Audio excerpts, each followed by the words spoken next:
রাজধানীর উত্তরায় milestone school and কলেজে বাংলাদেশ বিমান বাহিনীর একটি যুদ্ধবিমান বিধ্বস্ত হয়েছিল। সেই মর্মান্তিক ঘটনায় সাহসিকতার উজ্জ্বল দৃষ্টান্ত স্থাপন করেছিলেন শিক্ষিকা মেহরিন চৌধুরী। নিজের জীবন উৎসর্গ করে তিনি রক্ষা করেছিলেন অন্তত ২০ শিক্ষার্থীর প্রাণ। তার এই আত্মত্যাগের প্রতি শ্রদ্ধা জানিয়ে শিক্ষা মন্ত্রণালয় চালু করতে যাচ্ছে মেহরিন চৌধুরী অ্যাওয়ার্ড।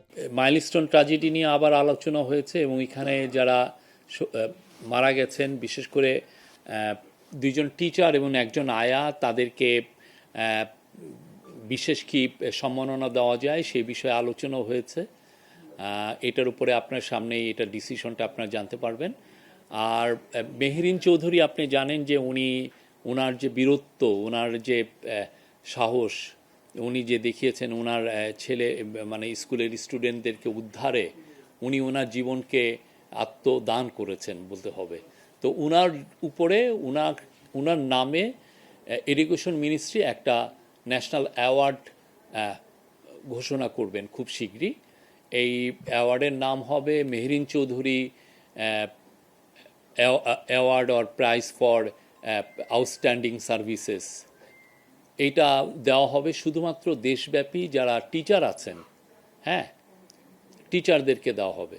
এটা যে কোনো টিচার হতে পারেন, টিচারদের মধ্যে থেকে এই অ্যাওয়ার্ডটা দেওয়া হবে। ৭ আগস্ট বৃহস্পতিবার রাজধানীর সচিবালয়ে অনুষ্ঠিত অন্তর্বর্তী সরকারের উপদেষ্টা পরিষদের বৈঠক শেষে এই ঘোষণার কথা জানান প্রধান উপদেষ্টার প্রেস সচিব শফিকুল আলম। তিনি জানান, প্রতিবছর শিক্ষাক্ষেত্রে সাহসী, অনুকরণীয় ও ব্যতিক্রমী কর্মকাণ্ডে অবদান রাখা শিক্ষকদের এই পুরস্কার দেওয়া হবে। সকাল 10টা 30 সচিবালয় মন্ত্রিপরিষদ কক্ষে শুরু হয় উপদেষ্টা পরিষদের বৈঠক, যা দুপুর নাগাদ শেষ হয়। বৈঠকে সভাপতিত্ব করেন প্রধান উপদেষ্টা ড. মোহাম্মদ ইউনূস। অন্তর্বর্তী সরকারের অধীনে সচিবালয়ে এটি উপদেষ্টা পরিষদের দ্বিতীয় আনুষ্ঠানিক বৈঠক। এর আগে ২০২৪ সালের ২০ নভেম্বর প্রথম বৈঠক অনুষ্ঠিত হয়েছিল। বৈঠককে ঘিরে সচিবালয়ে নেওয়া হয় কড়া নিরাপত্তা ব্যবস্থা। প্রধান উপদেষ্টার আগমন উপলক্ষে শুধুমাত্র ১ নম্বর গেট খোলা রাখা হয়, বাকি সব প্রবেশপথ সাময়িকভাবে বন্ধ রাখা হয়। সীমিত রাখা হয় দর্শনার্থীদের প্রবেশও। উত্তরায় ওই ভয়াবহ দুর্ঘটনায় স্কুলের অভ্যন্তরে বিমান বিধ্বস্ত হওয়ার মুহূর্তে শিক্ষার্থীদের নিরাপদে সরিয়ে নিতে গিয়ে প্রাণ হারান শিক্ষক মেহরিন চৌধুরী। তার এই আত্মত্যাগ দেশ জুড়ে আলোড়ন সৃষ্টি করে এবং সামাজিক যোগাযোগ মাধ্যমে ব্যাপক প্রশংসিত হয়। শিক্ষা মন্ত্রণালয়ের পক্ষ থেকে এই পুরস্কার প্রবর্তনের সিদ্ধান্তকে শিক্ষক সমাজ, শিক্ষার্থী ও সাধারণ নাগরিকেরা ইতিবাচকভাবেই দেখছেন।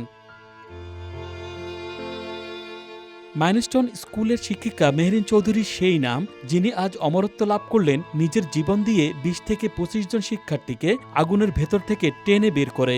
বিমান দুর্ঘটনায় মুহূর্তেই যখন চারদিকে আগুন ছড়িয়ে পড়ে, তখন বাচ্চারা চিৎকার করছিল। সবাই যখন দৌড়ে পালাতে চাইছিল, মেহরিন ছুটে গিয়েছিলেন শিক্ষার্থীদের বাঁচাতে। একজন একজন করে বের করে আনতে আনতে তিনি নিজেই আগুনে দগ্ধ হন। শেষ পর্যন্ত তিনি বেঁচে ছিলেন না, কিন্তু বাঁচিয়ে গেছেন অনেককেই। মেহরিন চৌধুরী পারতেন পালাতে, পারতেন নিজেকে বাঁচাতে, কিন্তু তিনি শিক্ষক ছিলেন শুধু পাঠদানে নয়, প্রাণ দিয়ে আদর্শ রচনা করার জন্য। আমরা দেখেছি একজন শিক্ষক কতটা মানবিক, কতটা দয়ালু হলে নিজের জীবন বিলিয়ে দিতে পারেন শিক্ষার্থীদের জন্য। আজ আমরা কাঁদি, কিন্তু গর্বও করি। মেহরিন চৌধুরীর মতো একজন শিক্ষক আমাদের দেশে ছিলেন। আমরা তার আত্মার মাগফিরাত কামনা করি। Dhaka express desk report.